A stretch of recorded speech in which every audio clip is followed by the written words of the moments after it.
Je suis Jean dit le Baptiste. Je connus celui que vous nommiez le Sauveur. Je fus une sorte de tuteur pour lui, lorsqu'à l'issue de son initiation il dut prendre ses fonctions de chef d'église. Ses capacités à représenter le Dieu Père lui-même n'avaient jamais été égalées jusque-là. Cependant, pour pouvoir entrer pleinement dans les fonctions qui furent les siennes, il lui fallut un maître guide et j'eus l'honneur de le servir comme tel. Nous avions besoin l'un de l'autre et du haut de son humilité toute puissante il le savait. Je savais aussi à quel point ses enseignements nous montraient le vrai chemin de l'amour et de l'ascension vers les plans de conscience divin. Jusque-là, peu de prophètes avaient su incarner cela de cette manière. Certains le faisaient pendant un temps. Ils avaient des moments d'inspiration qui duraient une période de leur vie. Mais avec Jésus, nous sentions qu'il y avait bien plus que de l'inspiration. Tout son être respirait et transpirait l'ange qu'il était et qu'il est encore aujourd'hui. Je suis venu témoigner de cela car l'histoire de mon frère, Jésus le Christ, a été bien souvent interprétée et finalement mal transcrite.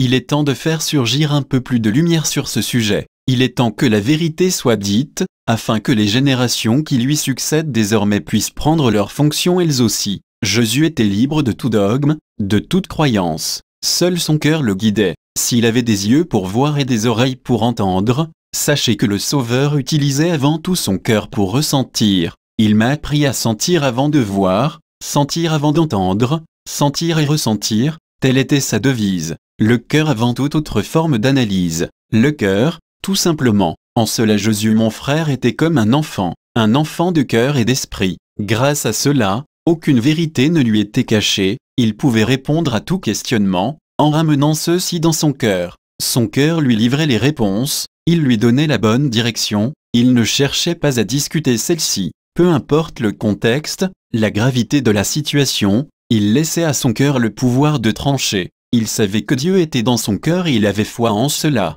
Pour cette raison il incarnait le maître de la rectitude, il était juste et sûr de ses paroles, sa foi était sans faille. Dans son chemin il eut le discernement de reconnaître les signes de guidance divine. Il ne les remettait pas en question lorsqu'ils se présentaient, il le savait, il le ressentait. Tout comme il sut reconnaître sa bien-aimée en Marie-Madeleine, il s'aperçut de ce qu'elle lui apportait, une autre partie de lui-même ignorée jusqu'alors. Il fit de même pour elle, car elle était son complément divin. Ils étaient les deux faces d'une même pièce et eux deux ils purent rayonner le Tout-Puissant, au féminin et au masculin. Je viens témoigner de cela, non pour attirer l'attention sur ma personne autrefois incarnée mais pour compléter ce qui fut dit ou non dit à propos de Jésus et de sa bien-aimée Marie-Madeleine. Un homme simple, à l'écoute de son cœur, qui sut reconnaître la force du féminin sacré, à une époque où celui-ci était dénigré. À l'aube d'un âge encore plus sombre, il comprit l'importance de laisser ce message aux générations futures.